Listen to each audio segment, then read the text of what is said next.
Welcome to the September Downtown Madison Inc. Advocacy Update. It's part of our series to inform our members of the work that Downtown Madison Inc. is doing in advocacy in downtown. We have a really wonderful conversation today. Speaking of advocacy and policymakers, we have one of them here today. We have 4th District Alder Mike Verveer, who has represented the 4th District for almost 30 years. We're going to have a robust conversation about what's happening downtown. And no matter the amount of times I talk to Alder Verveer, I always learn something new. So we're very excited to chat with Alder Verveer. Before we hear from Alder Verveer, though, we are going to hear a policy update and an update on advocacy issues affecting DMI. I'll give a quick update. We're going to meld that into the conversation with Alder Verveer since he is a part of many of those conversations. We would not be here today if it wasn't for our major series sponsor, our great friends at Scenair. Also, our friends at Verveer Companies and Hush Blackwell are supporting series sponsors. We are excited to have our good friend of the Advocacy Update series, Chris Jillings, the Senior Vice President of Business Development for Scenair, with us today. Chris, how you doing today? Not too bad, Jason. We're getting some of that rain that we've been waiting for, and I'll apologize in advance for being remote on this installment. You'll get my my shiny happy face next month when we do the next one. Yeah, it's just great to hear your voice. And honestly, yeah, we forget we are such a big agriculture state. And Dane County, little known fact, is the second biggest producing dairy county in the entire state. So we do need the rain, don't we, Chris? Absolutely. Not only for them, but for lawns and for everybody else. And it's been fits and starts this year, so it's good to see. Absolutely. How's everything at Scenair? We'd love to hear more about what you're working on.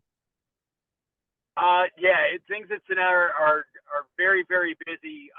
The work that we do kind of really doesn't have any kind of end to it. And we're trying in today's economic climate to find ways to help partners get projects done. Obviously, our core work is in affordable housing and community development, but we're always trying to champion and serve the why of why we exist, which is to support those who are investing in healthy communities, because we firmly believe that everyone deserves the benefits from living in a healthy community. And certainly Alder Verveer has been a big part of that for, like you said, I think 30 years. It dates myself because I think Alder Verveer ran for his first office when I was a freshman at UW, and it was one of the first elections I ever participated in. So it's interesting to hear that that's a good long 30-year run, and he's made a lot of impact over the years in the district. Well, Chris, we'll just assume you voted for him. Well, we don't need to say who you voted for, but we hope you voted for Alder Verveer. Chris Jillings, the Senior Vice President of Business Development for Scenair, thank you for your major series sponsors. And thank you again to all your friends at Scenair, plus our friends at Verveer Companies and Hush Blackwell. We're going to get into an update. We've got 5 main areas of advocacy that we're working on right now at Downtown Madison Inc. First, we're going to discuss Regent Street. Second, the Brayton lot. Third, the work by our good friends in our committee, the Beyond Compliance Task Force. Fourth, discuss a new strategic plan that DMI is spearheading in downtown. And fifth, I want to say a thank you for events that have happened most recently. We're going to start with Regent Street.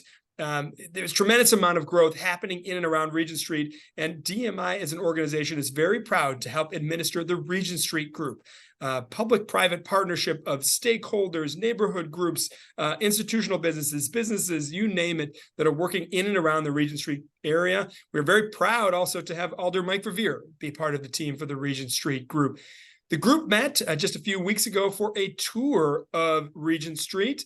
And it was a fantastic showing, about 40 to 45 different folks walking down the street, looking at all of the different projects happening now. There's over 600 apartment units in the works as we speak, and about another 1,000 potentially in the works in and around the area. And so very exciting things happening on Regent Street. Downtown Madison Inc. is an organization, and we mentioned this in last advocacy update, is moving forward and proposing 26 comprehensive plan amendments for the Regent Street area. The city's comprehensive plan, it's a 10-year comprehensive plan looking at everything land use, And we are focusing in on what's called the Generalized Future Land Use Map. And we, as an organization, Downtown Madison Inc. is proposing more density on both the north and south sides of Regent Street. We have the support of many of the Alders and many of the stakeholders in the area, and we're working through that process now with the city's Plan Commission. Things have been going very smoothly so far, and we continue to look forward to more conversation about ways to find more density and find more space for housing in an area where we need it, where folks want to live, where we think we can build significant infrastructure. And so we continue to push the gas on the issue of more density in and around Regent Street. We'll keep you up to date as things go, but we are very thankful for all the work of the planning staff and the Planning Commission in particular thus far. Speaking of land use, big discussion, I'm sure we're going to get into this with Alder Verveer, is the Brayton lot. The Brayton lot is the last surface parking lot in downtown Madison. It's bounded by East Wash, Butler, Hancock, and East Main Streets. It's currently where you see the bus rapid transit construction happening. The city has opened up a process for a discussion of what that future land use could look like and is hoping to get an RFP out in the street for developers sometime in early 2024. Downtown Madison Inc. has been watching this issue very closely and has put together a task force or a working group from our Economic Development Committee to make recommendations on what we would like to see in the area on that block. We've been very thankful for the city's staff, Dan Rolfs and Rebecca Kinnair, for meeting with us. And the group continues to help inform not only what could happen on that block, but what the RFP could look like so we can have the most creative use of space. And we all make sure we have affordable housing, a sustainable project, and a revenue generating project for the city of Madison. If you're interested in that or any of these other issues, send us a note. We can make sure to keep you up to date. Last Monday, our Beyond Compliance Task Force, which is part of our Inclusiveness Committee, ran one of the great projects I've had in my time at DMI.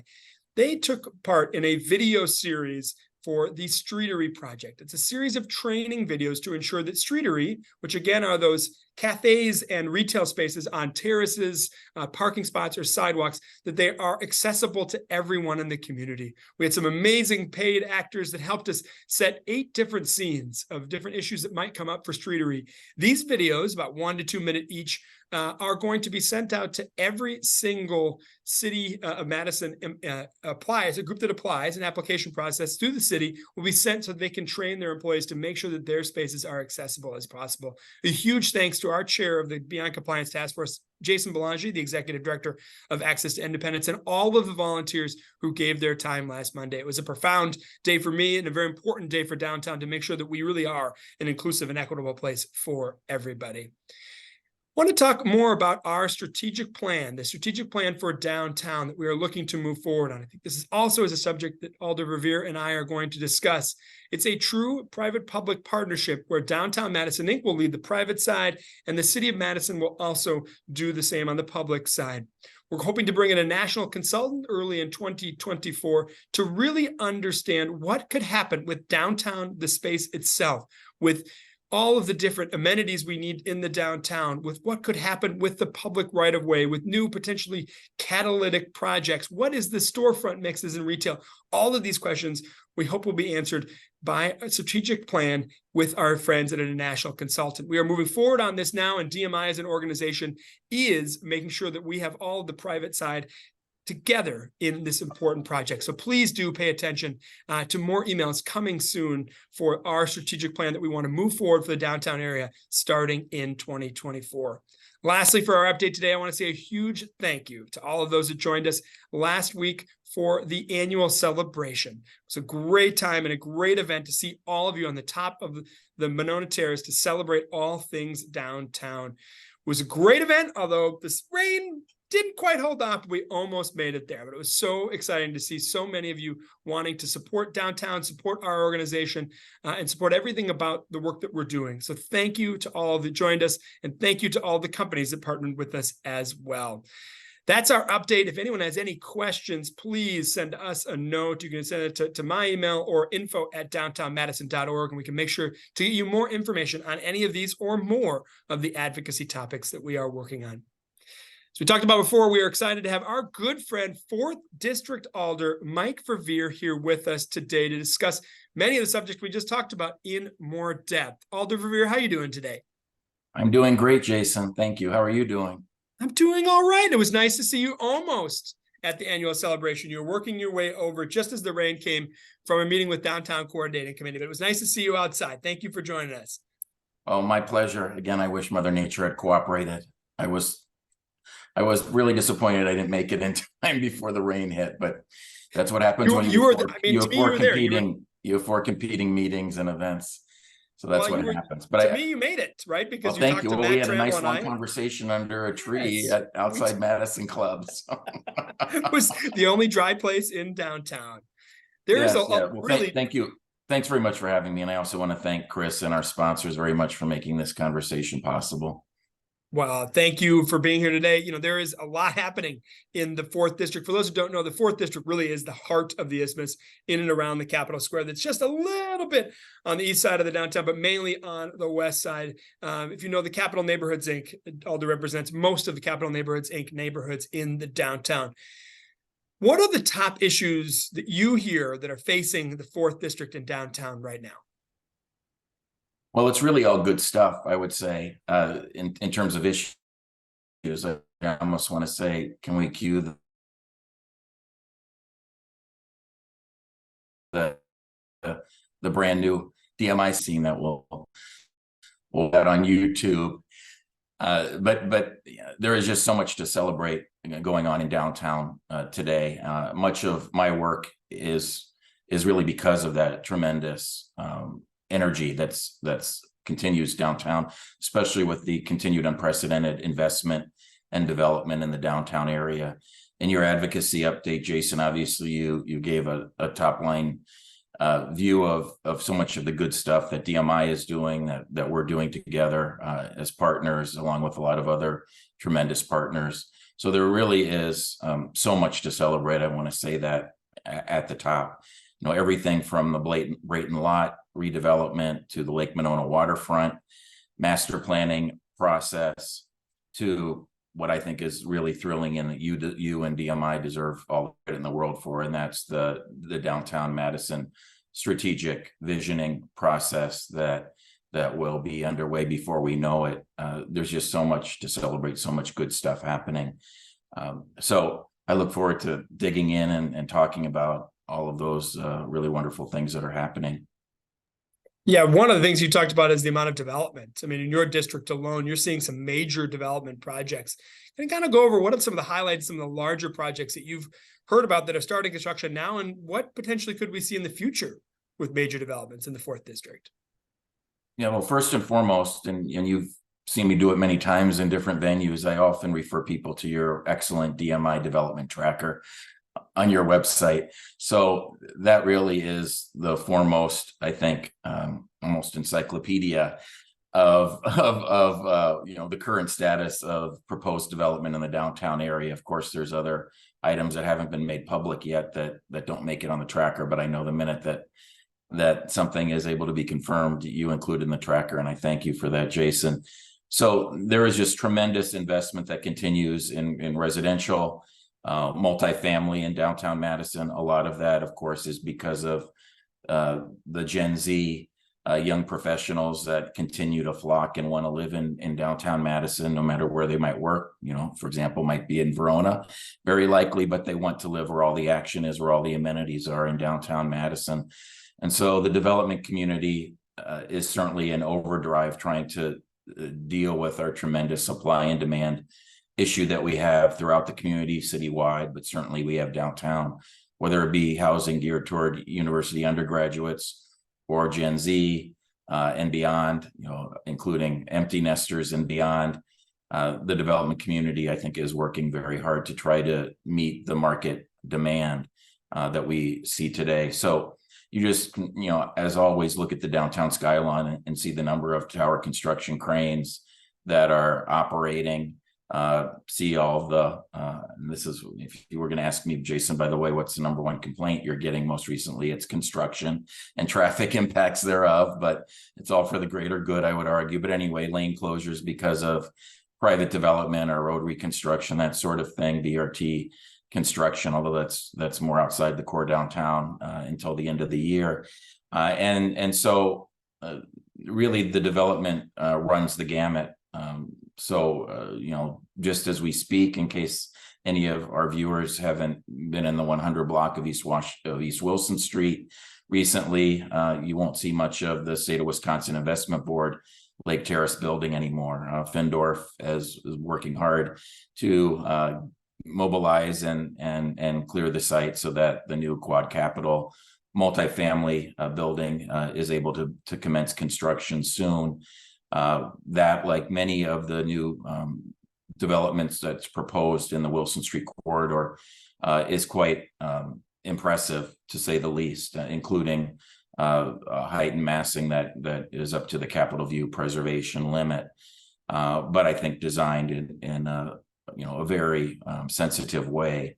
And one of the, not to dwell too much on 121 East Wilson Street, but one of the exciting aspects of that, of course, is that they, from day one, have talked about trying to invite the public in to take advantage of their first floor retail space. Perhaps you might want to call it a food hall or food emporium concept. But moreover, the possibility that I think is quite likely one day of a pedestrian connection through that new development to Law Park and the Lake Monona Waterfront as part of the Lake Monona Waterfront planning effort, and then the implementation thereof, something that you personally, Jason, I want to thank you for all of your work all these years on.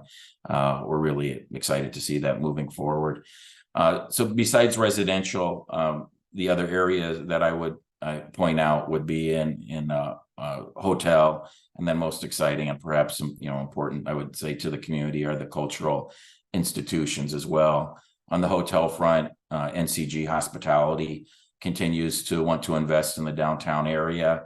Their Saddlery extended stay hotel at the former Rubens on East Wilson Street will be opening by the end of the year. The Moxie on East Washington Avenue by NCG Hospitality will be opening in the first quarter of the new year. And then I'm fresh out of the latest neighborhood meeting just last night about their perhaps boldest, latest downtown proposal, and that's for the site of the former MATC downtown campus on Wisconsin Avenue, where they're, as you know, proposing two different hotel brands, both by Marriott and then using historic tax credits for the adaptive reuse of the former technical education building on North Carroll Street and converting that to multifamily apartments. So there's a lot of excitement going on in investment, but I would say what really is the most beneficial to the community are those cultural development, and first and foremost, of course, is the History Center. So the History Center is well on its way past the public-facing city approval process now. There's internal city approvals that are required yet. They're moving back to the State Building Commission phase as we speak, and they're on schedule to begin demolition of the former museum and the adjacent buildings on February 1st. So that's going to be here before we know it. In a couple of years' time, we'll have this amazing new history center that I'm sure will attract people from all over the globe to access the tremendous resources of the State Historical Society that are not available easily to the public until then because of lack of space. The same can be said, of course, although a few years behind, of our friends across the street at the Wisconsin Veterans Museum. And as you well know, the governor and legislature included funding for the Department of Veteran Affairs to purchase the 30 on the Square building. They do have a first right of refusal in the current lease for the museum space, and so they plan to purchase the 30 West Mifflin Street building and convert it to a beautiful new museum. Of course, that's still a few years out, to be sure, and dependent on state and private fundraising, but that's really exciting at the top of State Street, as we all know, the busiest pedestrian connection in the state. We've been told on the most important street in the state, connecting our state capital with our flagship university campus. So from a cultural perspective, those two new developments at the top of State Street, having those cultural resources there, are just tremendously exciting. And can't say enough about how great that will be for the whole state. Now, you have been doing your job for a while. Can you give me a perspective? A little bit. Yeah. That's a positive. That's a positive. But give me perspective. I mean, we've seen so much development, right? I mean, we count about 7,000 units in the larger downtown. So not just the 4th district, including the 2nd, the 8th, the 6th, and the 13th districts partially. Put it in perspective, how much development are we seeing now compared to other times in your 30 years? Well, I lose track, and I should, for accuracy check here, I should say it's been 28 years, not quite 3 decades. Fair. That's a fair point. That I've had the honor and privilege. You're in your 29th year. That's fair. Yes. Yeah, that I've had the honor and privilege of. Thank you. I had the honor and privilege of representing much of downtown and Madison City Hall. And I have to mention that at the top, when Chris said, "Oh, I voted for you when I was a kid," more or less, I get that all the time, and it just it makes me feel old. I'll put it that way. So, but no, you're doing great. You're doing great. You were my older when I was an undergrad, and now my kids are undergrads at UW. So anyway, I'm used to hearing that, and I know it's meant as a compliment, so I appreciate that, Chris. But anyway, it should be seen as a compliment. Thank you. But I will say, going back those 28 odd years, there's just no comparison. And when I think of where I started, and I only played a very, very minor supporting role, I would say humbly. But when I was first elected, the Capitol Square was a ghost town. There had been no new investment in the Capitol Square or State Street corridor, or really much of the downtown when I was first elected in 1995. It really was pretty bleak. I worked at the state capitol then, and at 5 o'clock, there really wasn't much to do once you left, our desks at the Capitol. And that's just the reality of what it was. There were very few, you could count on one hand how many downtown condominium communities there were back when I was first elected. There was very little investment taking place. And then slowly but surely that picked up. I give Urban Land Interests, our friends there, a lot of credit, Brad and Tom, for having the vision to invest in the Capitol Square with all of the Class A office space and retail opportunities that they created, all the residential that they and many other developers have created throughout the downtown landscape. And so there really is no comparison, certainly from when I had the privilege of starting in this elected position in terms of the investment and how things are. What I will say about what our current atmosphere is, what's amazing to me most of all is you hear developers talk all the time about the high interest rates and the high construction costs, both labor and materials, and yet they continue to believe in the downtown. They continue to invest in the downtown. To be sure, a few projects are on hold because of the current economic atmosphere, but those are very few and far between. I have a few developers that say, "Oh, just so you know, we aren't going to break ground, we think, until a little into 2024, because we're bullish that interest rates will level off, if not decrease. The construction costs will level off a bit because contractors we think won't be as busy in 24 as they are in 2023."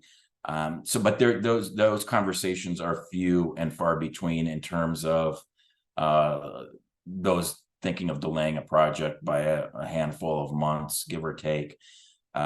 So that's what amazes me the most, is that in these kind of winds that aren't really blowing in the direction of new investment and development, that the new investment and development just continues really unabated.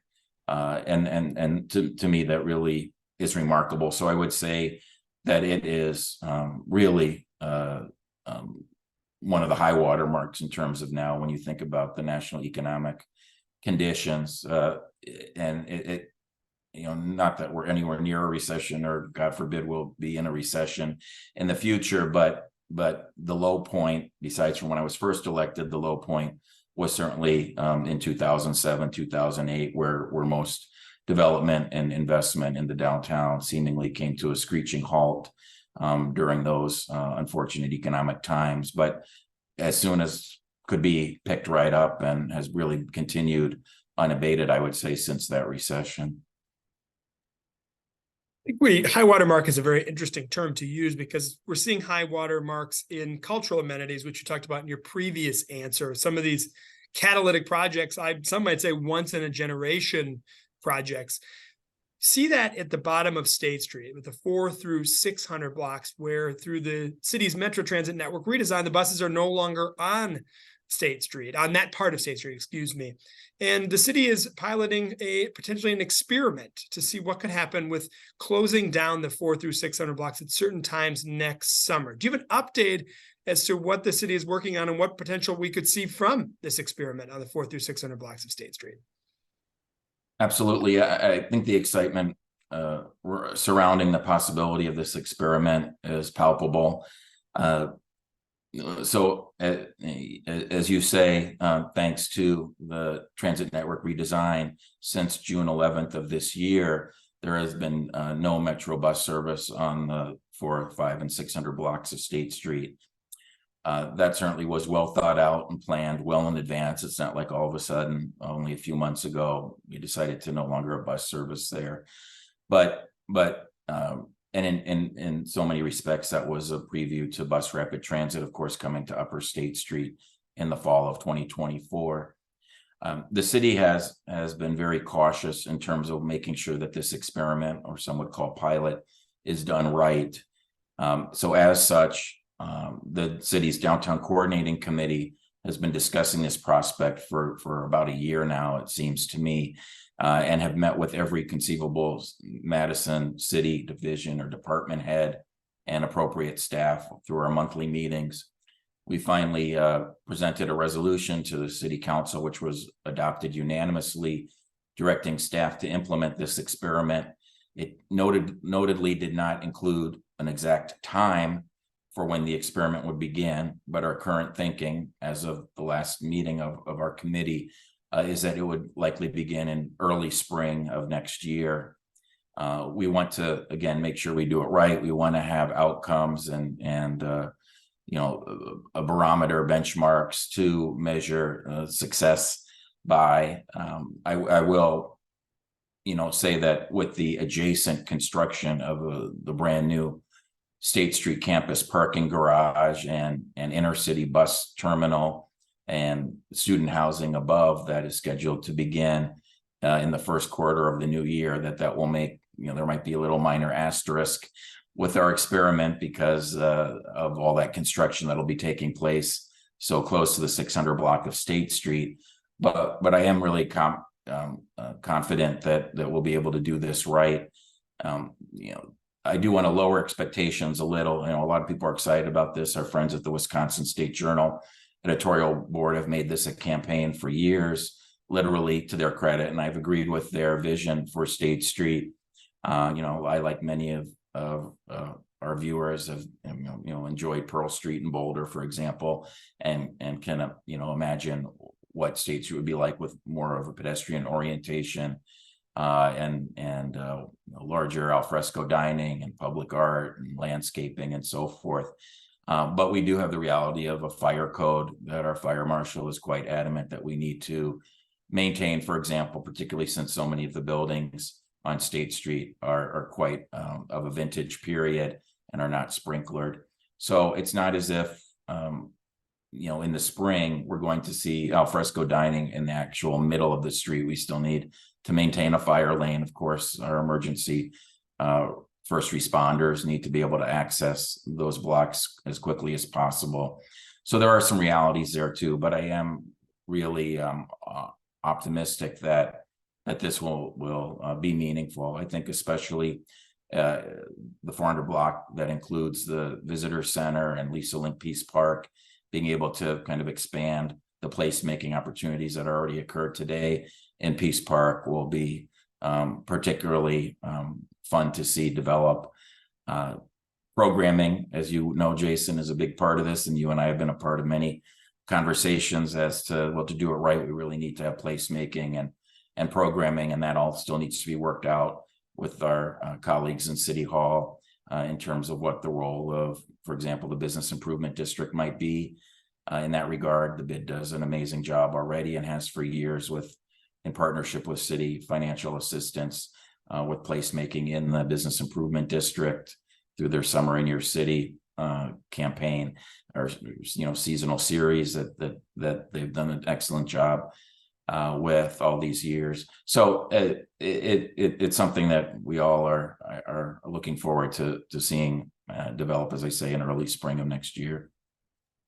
You certainly see the interplay between this experiment and what could happen with our strategic plan, right? The strategic visioning of downtown, this public-private partnership. And hopefully this experiment can help inform what the longer-term future is of State Street. We're so thankful for Alder's Verveer support of that, certainly through funding, but just general support of that strategic plan. How important do you think this new strategic visioning document is for downtown, in particular the 400 through 600 blocks of State Street?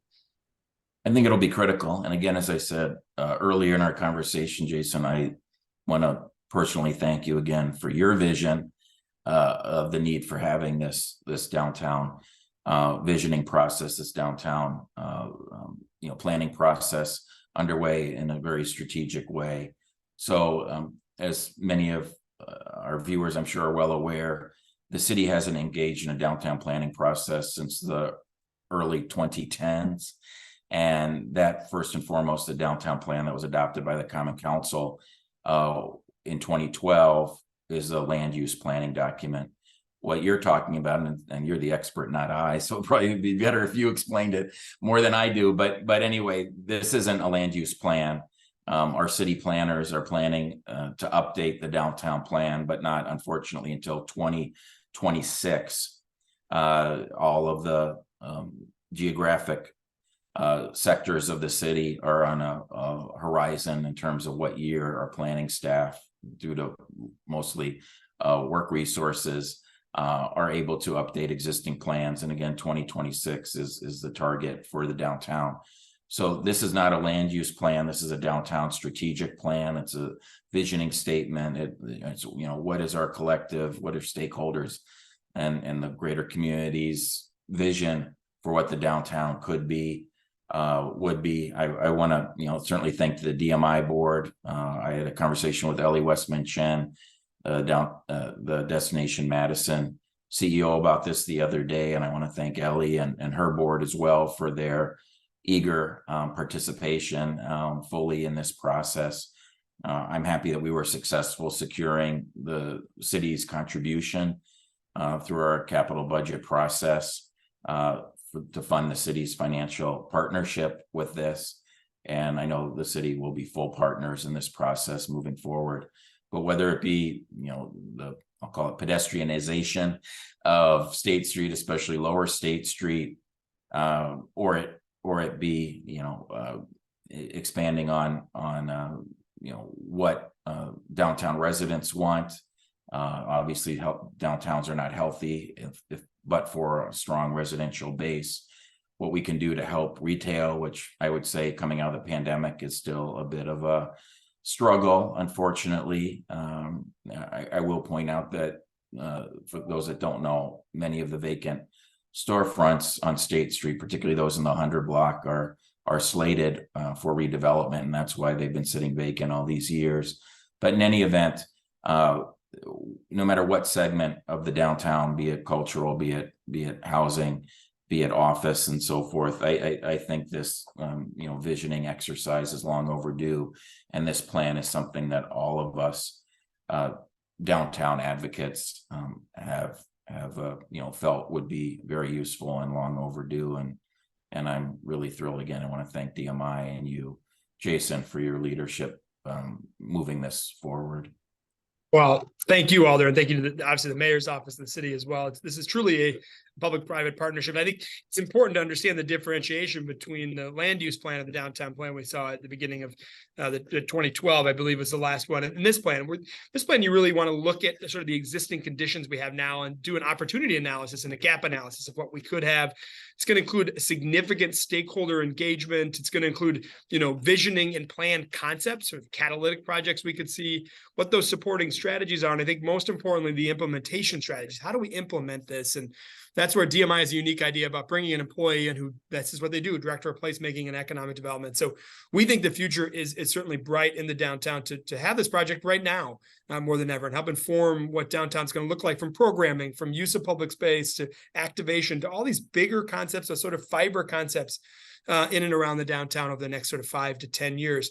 One area that we're really focused a lot on as well is the Lake Monona Waterfront. I have to pay the thanks back to you, Alder Verveer. Several years ago, you were able to secure funding to begin the process we're in now for a master planning of the Lake Monona Waterfront, that 1.7-mile stretch from Machinery Row all the way to Olin Park. Where are we right now in the process, and what are some of the benchmarks we hope to see over the next couple months to year? Well, again, thank you for your leadership, Jason, on this. I realize we're in a mutual admiration society group meeting here, but this is you started. But sincerely, your early participation in the Friends of Nolan Waterfront group has been really, I think, instrumental, and DMI's strong support of this planning process has been key. But anyway, the risk of sharing what most folks probably are well aware of, as you say, it's to a master planning process for this really key resource that we have in our community, especially downtown, between Machinery Row and Olin Park. Law Park, which I have represented the entire time that I've been in City Hall, is such an underutilized resource, and frankly, it's just so overcrowded. That Capital City Trail, Lake Monona loop, for bicyclists and runners and joggers and walkers, it is just unsafe on beautiful days because of the density of folks wanting to take in that beautiful scenery. It obviously is the money shot entering downtown Madison, the John Nolan Drive Causeway, and it has been a frustration for me, and frankly, going back to the somewhat dusty at this point or ancient 2012 downtown plan, it was one of the key #1 recommendations in that downtown plan was to improve access to the waterfront, to the lakes from downtown, both Lakes Monona and Mendota. Monona has particularly been a challenge because of the fact that John Nolan Drive indeed is Highway 151, and the volume of motor vehicles there has just always been a challenge for pedestrians and bicyclists, folks that are my neighbors in the Bassett neighborhood, where you once were one of my immediate neighbors, Jason. We are just blessed and spoiled rotten by living in such a close proximity to the tremendous resources on the water. Take 2 minutes to get over to Birmingham Boats to rent a kayak, for example. But unfortunately, if you want to get directly to Law Park, especially using that awful intersection of John Nolan Drive, North Shore Drive, and Broome Street, you're literally taking your life into your own hands sometimes, or perhaps all the time, some would say. So this visioning, in so many ways, this planning process with their great master planning partner, Sasaki, and this ad hoc Monona Waterfront Committee have just done person's work. They still have key decisions ahead. Some of those listening might think, well, it wasn't this the month, October, the month when the plan was going to be settled and go on to policymakers for their consideration. And indeed, because of this really once in a lifetime generational planning effort and implementation, they want to get it right rather than rush into it. So as such, the city council did grant an extension of the time that the ad hoc committee's work should be finalized until January. So Alan Arnson, the chair of the ad hoc committee, and his colleagues and our great staff and the Parks Division and our consultants at Sasaki are all working very hard in overdrive to make sure we get this right. There are still key decisions to be made in terms of what the master plan will include and implementation thereof. I will say that, and appreciate the compliment about the funding years ago to get this project off the ground. we're continuing those efforts, and the capital budget of the city for 2024 does include a significant additional investment in not only finalizing the master planning process, but also to begin the critical implementation thereof. And the first phase of that implementation will be the reconstruction of the 6 bridges that make up the John Nolan Drive Causeway, and importantly, expanding in a very safe fashion and a green fashion the abilities of all modes of transportation to use that critical link between the downtown and south side and Beltline and beyond.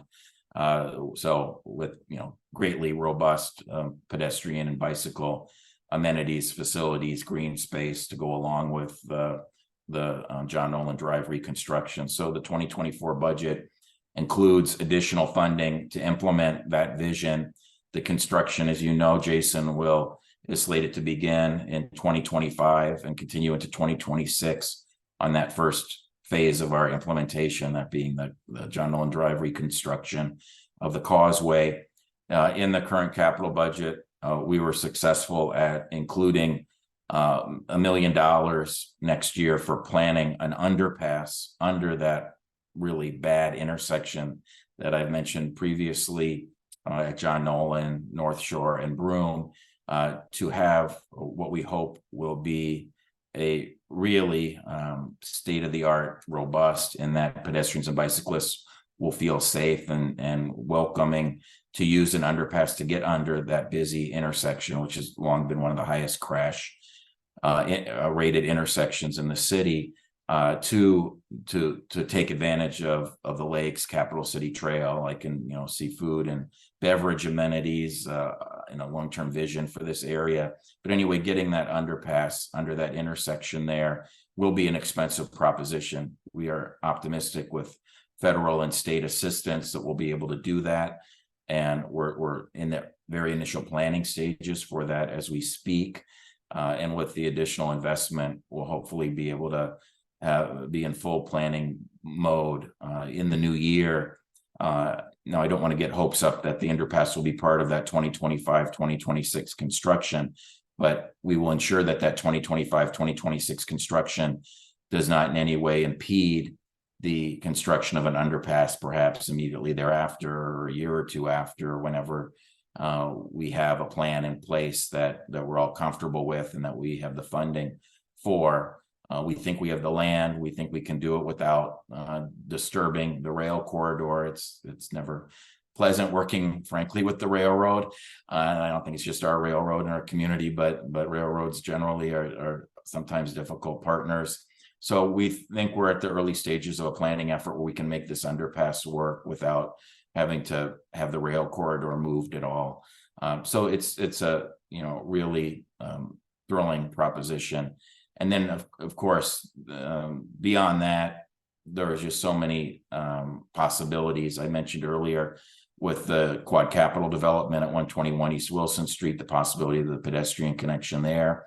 Some might not know that city long ago negotiated an easement with Lance McGrath for the 151 East Wilson Street apartment building, where the fire lane that serves that building doubles as a potential future pedestrian and bike connection to Law Park, to the lakefront. So we have so many possibilities. Of course, it won't be possible to implement all of this immediately. It's clear that we're going to need strong public support to get this done. But it really is such a generational, exciting possibility that we're talking about, and I don't think it really is out of the realm of possibility that we'll be able to see this pay dividends and again have the implementation as early as 25-26 with the improvements to the causeway. Just so exciting to think about this. It really does right so many of the wrongs and helps fulfill that need to create the connection between the downtown and the Lake Monona Waterfront by creating activities and hubs for everyone in our community to come join us downtown. It's really exciting. And Alder, Verveer, you've been a true leader on this. We are very thankful. We are also thankful for our sponsors, Senair, the Fiore companies, and Hush Blackwell for making this advocacy update possible. And our last thanks, it's been an hour of thanks, honestly, is to 4th District Alder Mike Verveer, who in his 28th year, 29th year, is doing so much great work for the downtown. We are so thankful. We can't wait for several more years of working together on these once-in-a-generation catalytic projects that are happening downtown. Alder Verveer, thank you so much for joining us for our September DMI Advocacy Update. Thanks so much, Jason. I always love talking with you, whether it be on camera or off. Either way, it all works for us. Thank you all for joining us. We're excited to see you downtown sometime soon. Have a great rest of your week. We'll talk to you soon.